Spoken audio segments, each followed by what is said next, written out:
What's up mga kabrum-brum? Andito naman tayo. Gagawa ng panibagong video. Samahan nyo ako. Ang gagawin natin ngayon, mag-change oil tayo ng Rossi Classic 250 natin.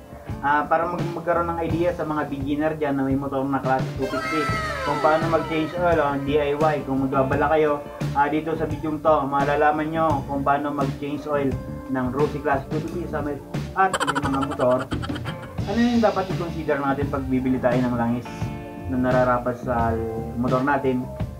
Hindi lahat ng langis mga kabrum-brum may pwede sa motor natin kasi may mga langis para sa diesel, sa gasoline, yan. Meron, yun ang consider natin. At pangalawa, hindi lahat ng langis sa motor pwede sa motor natin kasi meron langis yan sa automatic. Yung sa automatic yun ang gumagamit sa dry clutch yun. Yung sa may cambio yung wet clutch, magkaiba ang langis na ginagamit doon. Kaya sa video nito magkakaroon kayo ng idea kung paano gamitin o ano yung gagamitin ng langis. Yan mga kabrum-brum, samahan nyo ako kung paano at ano yung tamang langis na gamitin natin sa ating motor. Tara, mga pala yung gagamitin ng langis. Yan, top 1 yan. Kaya top 1 yung ginawa natin kasi number 1 siya, sa pangalan pa lang top 1 na. Hindi mga kabrum-brum, ito yung pinili natin kasi ito yung nakita natin na okay. At marami gumagamit nito, top 1. Kasi kung makikita natin, ayan, made in USA siya. 20W50 ang gagamitin natin. Ayan. At ano ba yung mga dapat i-consider natin pag gagamit tayo ng langis? Una, yan, pasado siya ng SAE. Ibig sabihin yan yung Society of Automotive Engineer, yan. Yung mga nag-certified na mga langis natin at nag-aaral kung qualified ba siya dun sa motor natin, yan. At isa pa yung JASO, yan yung Japanese Automotive Standard Organization. At pangalawa yung API, yung American Petroleum Institute, yun yung mag-aaral at nag-certified sa mga nagmamanufacture ng langis natin na kung pasado ano yung quality ng langis na gagamit niyan sa ating motor. At mga brum-brum, hindi pala lahat ng langis pwede nating gamitin. Yan. May langis na para sa automatic, sabi ko nga kanina, at meron rin para sa may mga semi-automatic, yung gumagamit mga cambio. Yan. Paano natin malalaman para yun doon sa automatic o pwede yun sa may mga cambio, mga brum-brum? Una, doon sa label ng langis makikita natin. Katulad dito. Yan. JASO MA. Yan. Ibig sabihin, ang MA pero para siya sa may cambio. Pag MB, yun, para siya sa automatic, yung mga gumagamit na mga dry clutch. Yung MA kasi para siya sa mga wet, yun. Kailangan ng lubricant pa rin dun sa mga cambio natin. At pangalawa, hindi lahat ng langis ay pwede natin gamitin sa motor natin kasi may pan-diesel na langis. At paano ba natin malalaman yan na yung langis para doon sa diesel at sa gasoline? Una sa lahat, titingnan natin yung label. Makikita natin to. Yan. Kung hindi nyo kita mga bro, ipa-plots ko lang sa screen tong API, yung API nya, yung American Petroleum Institute, at yung kasunod, yung unang letter, yung S. Pag S, ibig sabihin para siya sa gasoline engine. At pag naka-encounter kayo ng API C, yon, means pan-diesel siya. Yan. Yun ang different. Ulitin ko mga brum-brum, yung API S para sa gasoline at yung API C para sa diesel. Yan. Mga brum, samahan nyo ako kung paano mag-change oil nitong Rossi Classic 250 natin. At pag nagamit na natin langis, no, update ko kayo kung maganda pa talaga ang performance ng top 1 yan. Tatry natin. At kung nagdadalawang isip kayo mga brum-brum, ano ba yung tamang gamitin natin sa ating motor? Mag-base na kayo sa manual. Pag may mga manual sorry, nabubulol tayo. May mga manual yung motor natin, doon lang tayo mag-base. At lahat ng needs natin nandun. Kung ano yung nakalagay sa motor ng manual natin, yun ang required na gamitin natin. At kung ano ba yung gasoline na pwede gamitin natin, nandun rin sa manual natin. Yun, doon tayo mag-rep. Yun ang gawin nating reference sa manual dyan. Tara mga brum, samahan nyo ako at papakita ko sa inyo kung paano mag-change oil ng Rossi Classic 250. Tara! Mga brum, ito ba yung gagamitin din pang change oil ng ating RC 250. Yan tools.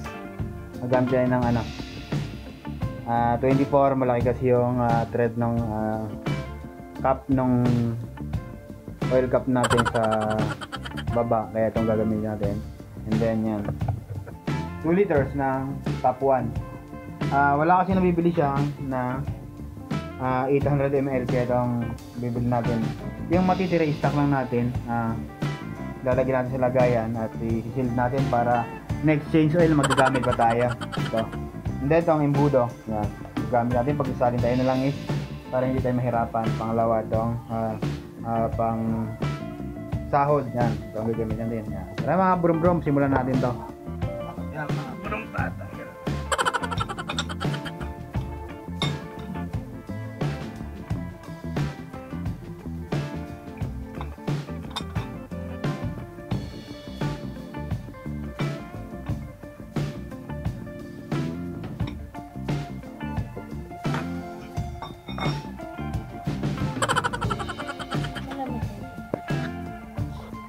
Yan, magdahan-dahan lang natin mga brum yan.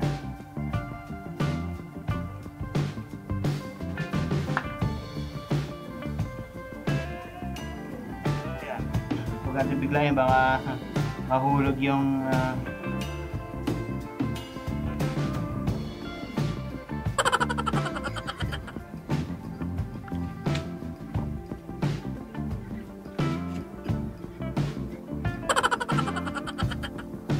ikaw natin spring niya, mga brum.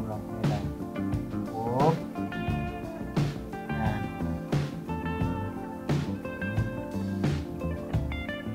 Yung filter. Makita natin yung filter niya. Yun lang siya. Para lang siyang strainer. Mapapansin natin yan. Malaki yung butas ng filter niya. Ang brum bubuksan natin dito sa ang cup niya, ay ang ano niya dito, yan, para mabilis yung tulo ron sa baba itong takip niya. Ano pala ka makikita niya, yan, yung required na langis. Gagawin natin sakto lang.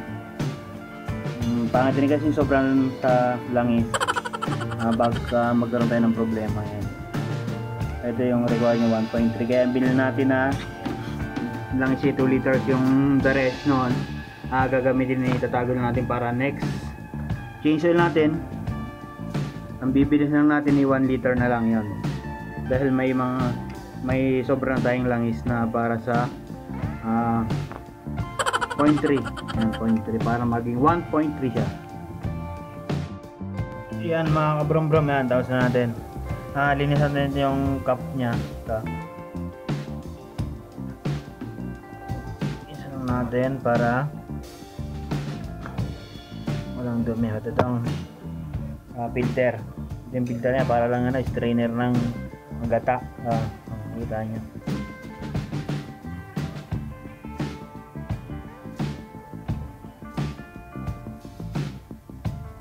Ito yung spring niya.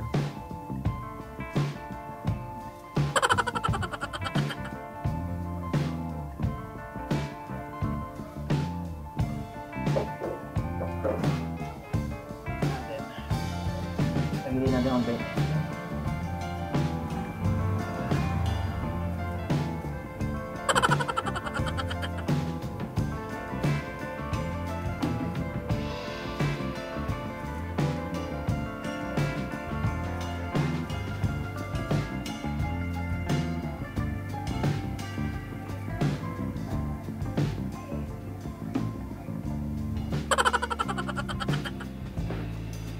bro, babalik na natin to. Ganyan.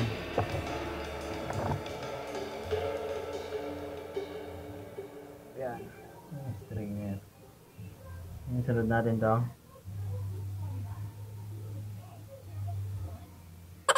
Up.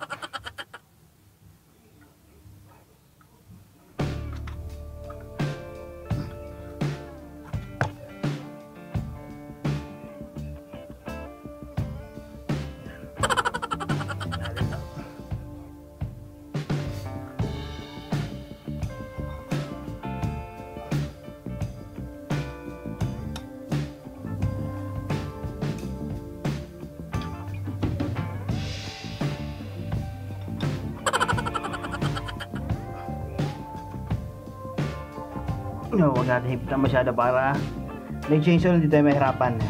Okay na yan mga bro. Yan, gagamit tayo ng kutsilyo para butasan natin itong langis natin.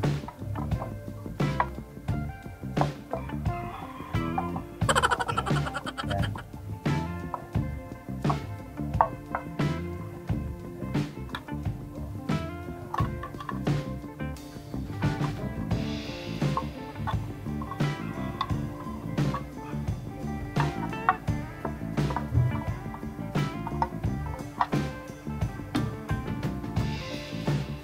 Budo.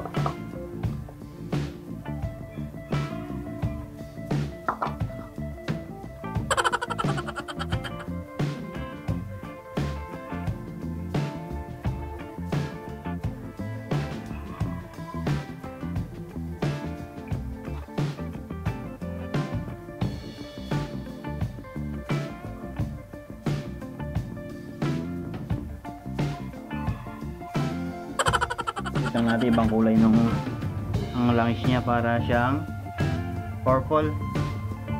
Yan. Mga bro, English yun. Yan. Ito natin hindi siya.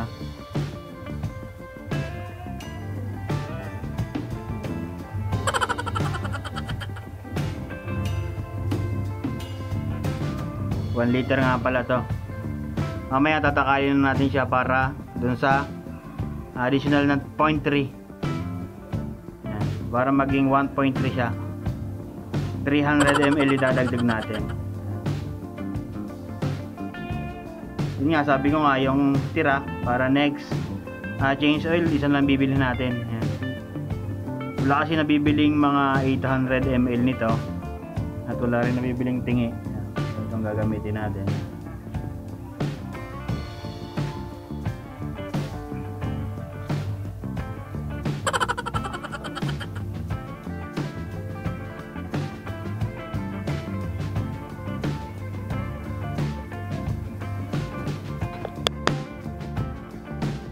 Pipigay natin mga bro para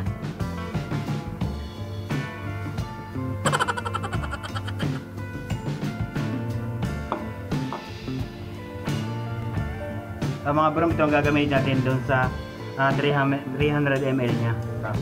Ito ang cup ng noodles, kaya tinawag cup noodles. At pumalit lang yung butas na ilalagay natin para hindi siya mag-expose masyado sa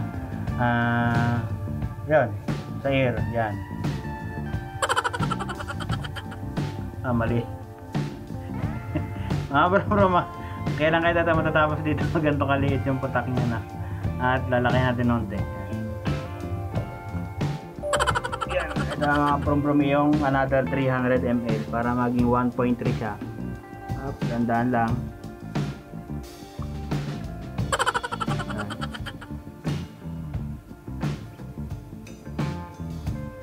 Tinakal na natin kasi siya kanina. May measurement tayong ginamit, hindi tayo basta nagtsamba lang. Ayan mga bro.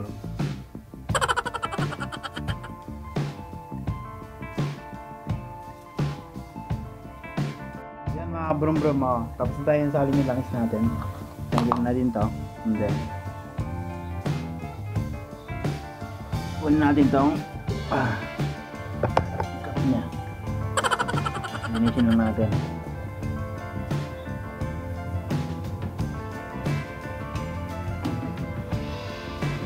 Sara natin. Nawalan dumi yung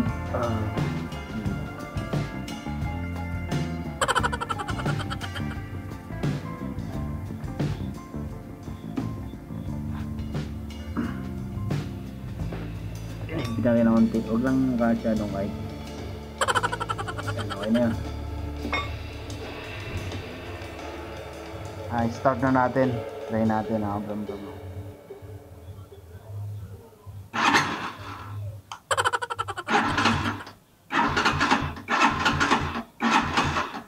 Pakatin natin lang. Yan. Na.